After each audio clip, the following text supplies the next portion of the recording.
Leon County Research and Development Authority. Our mission is to work in affiliation with Florida State University, Florida A&M University, and Tallahassee Community College to promote scientific research and development activities and foster economic development and broaden the economic base of Leon County. Okay, the clock's going. I'm Bill Wilson with Nano Water, and we're here today to talk about water and clean Business water. manager, general counsel. We're fortunate To in handle the Tallahassee day-to-day. in that we have some of the cleanest and best. We have some of the best water around. As we know, it's been voted some of the best water and best tasting water in the state. The problem is not everyone is as fortunate as we are. And last census, there were 3.5 million people in Connecticut. And every year we lose a little over about that many people worldwide from water-related illnesses. And it's not just a third world problem. We have a water crisis no matter where we are, whether it's clean or whether it's access or whatever the situation may be. And we think with Nano Water, we now have a solution and we can provide some clean water. I'll give you a sample. Nano Water is a water purification system using a nanotechnology-based membrane. And this is actually a piece of the membrane. There are a few of them floating around out at the audience that folks will be passing around you can take a look at. And the idea here, and this has been working for a couple of years in the desalinization plant down in Pasco County, is if you create a pressure difference between the two sides of the membrane, water moves through, H2O moves through as a vapor. So it's a single system, unlike most systems which have a filter for this and UV to kill that and another filter for this. Single process, single membrane, and it's like your computer and your user ID and password. If it's not H2O, it doesn't move through here. So we get very clean water with a very simple process.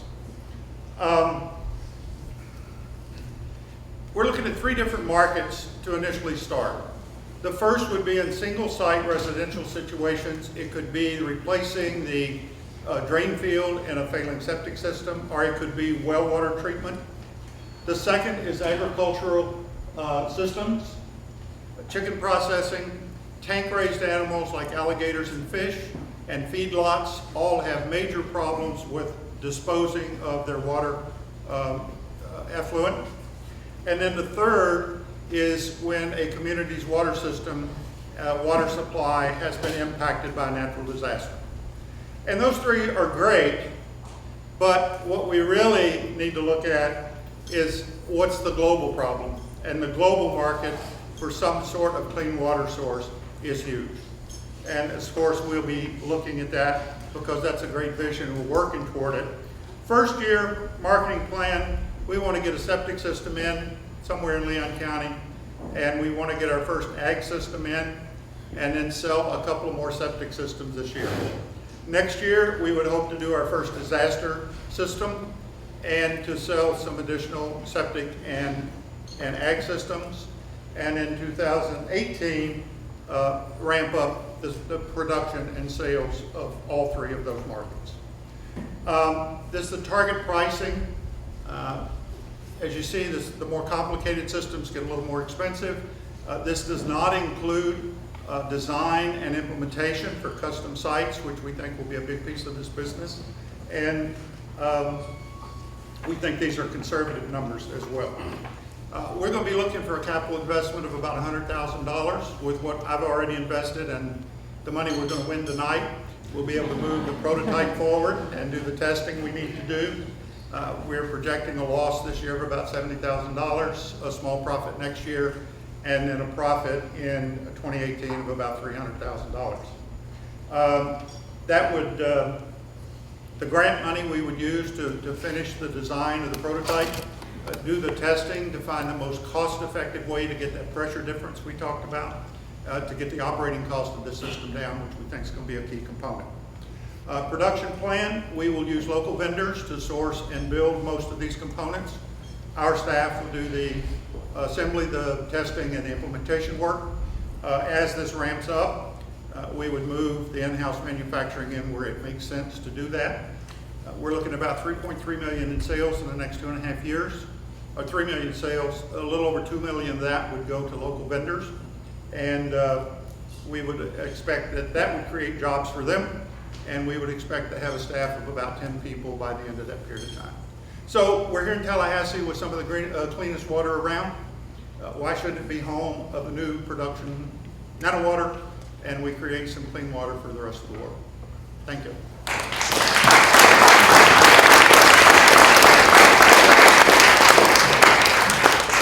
We're going to try this without the mics for now. Work on that technology. Any young entrepreneurs want to fix that for us? We appreciate it. We use our outside voice. Yes, sir. Bill, real quickly, DAIS has a patent on this particular membrane. Nice. Do you have or are you able to get an exclusive distribution or marketing agreement that would allow you a geography to work in? No. What we have gotten with them, simply because the dollars they want for the exclusivity is just out of range at this point. What we've gotten from them is they have no interest and no plans to do anything in the small single site work, and they're willing to sell us membrane at a number, and they're willing to give us that exclusivity on a first refusal basis if somebody else comes up and starts talking to them. And that's the best we can do right now from the dollars and cents point of view. What's the financial incentive for single system septic systems to implement your technology over the traditional? Well, it wouldn't necessarily be over the traditional, it would be over the advanced treatment. Because if you're in a low-lying area and you've got a failing system, or you're so close to the water table that you actually can't develop a piece of land because you have to put a more complicated secondary treatment process in, this will be about half the price of what that other system would cost you. And what's that market like? Well, in southern Leon County right now, with what's going on with Wakulla Springs, and there's some good money there to try to solve some of that problem and replace some of those failing systems. We think it's sizable, but we also think that the market for the land that hasn't been able to be developed because you can't put a septic system in it, this would give you an opportunity to do that. It opens up some more low-lying land for development than what we've seen in the past. How would you approach it when there is an emergency going on? Because when I see an emergency on TV, I see the Army coming in or the National Guard coming in with like water bottles. How would your membrane fit in that picture? I think our thought is we put this system on a flatbed truck with its own power supply. My thinking is the National Guard is the right market for that, so that they're the deployment process. So you would have several of these strategically around where they could move it, FEMA, National Guard, whoever, they would have the resources to bring it in. There's also probably a military application where you could skid this thing and drop it in where troops are. So if you've got troops in a remote area and you want to know they've got clean water to drink, you've got a quick self-contained process that you can do that fairly quickly. Yes? What is the capacity or the durability of the system? In other words, what's the volume that it can handle before you need to? The product design right now is set for 300 gallons per day, which is the design standard for a home septic system. If we need more than that, we just scrap them together. So you need whatever flow rate you need, we just take and pipe them together and get to whatever number we need to get to. And then as a follow-up, you mentioned that the effectiveness depends on the water pressure.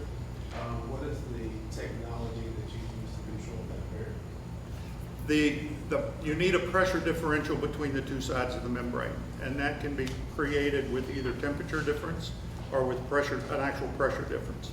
And we think, based on the work that DIAS has done on their desalinization plant, it's some heat on the outside, some cooling on the inside, and a small vacuum.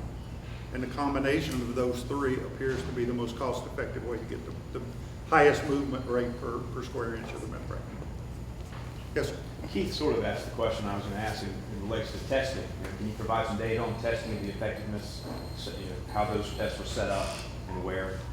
We have some testing data from them, from what they've done with desalinization and what they've done with the small demo unit. They have not done any testing with highly contaminated source material, and that's one of the things we want to do with this prototype. I want to see what it looks like. But the way the technology works and what the testing has shown us so far, What gets through the membrane other than H2O is really minute molecular stuff that is literally traveling through holes in the membrane from the lack of perfection in the manufacturing process. You can't build a membrane that's totally solid, so there's going to be some minute stuff getting through. Their tests are showing that standard EPA drinking water standards, most of the stuff's in the parts per million. Their tests are getting to the parts per billion, so it's actually flowing through. Okay. So we feel very confident about it. We haven't done it with really contaminated sources. Sure. How long do the membranes last? When do you have to replace them? They have some systems running and some HVAC systems that have been 6 or 7 years. They have the desalt plant now is running close to 3 years, and they've not replaced membranes in any of those. They do find in desalinization, it works best that every couple of months they're pulling the membrane, coating it with a real low pH, like a citric acid solution, letting it sit for a couple hours, and then putting it back to work. And it kind of recharges it, and off it goes again.